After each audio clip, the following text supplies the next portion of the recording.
even Coast Guard ships like this. The idea is that new coral will latch onto these massive objects and attract fish.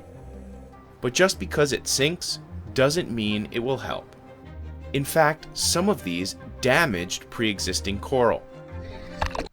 Now, a company has said their artificial reef is safe for all marine life. The secret ingredient? It's made from the remains of the dead. There are thousands of memorial reef balls like this one off the eastern seaboard. They've become successful habitats and protect hundreds of millions of dollars of real estate from storm surge flooding. But with natural reefs dying off at an alarming rate, can these underwater graveyards actually make a difference? The two most important factors for a good reef are the materials you use and making sure it stays put. Larry Beggs and his team at Reef Innovations designed this bottom-heavy reef ball to withstand violent sea currents. They can weigh up to 5 tons.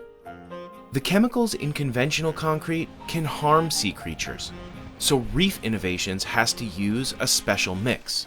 The concrete is a pH neutralized marine grade concrete that is very important for coral growth. Oysters, corals, invertebrates and stuff that will grow on the reef can attach to the reef ball very easily.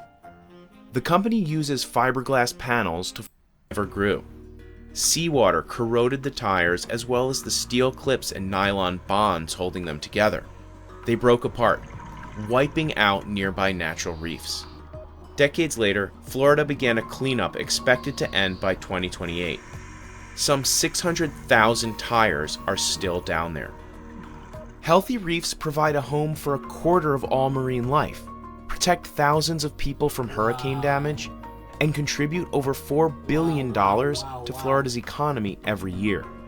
But even the best designed artificial reefs can't keep up with climate change. Unless carbon emissions are reduced, all coral reefs could be gone by 2050. It's going to take all of us, and now is the time. This is our decade. For now, reef burials haven't reached the mainstream. Even if every one of the 3.4 million Americans who died last year ended up in their own reef ball, it would still only replace about 1 square mile of Florida's shrinking reefs.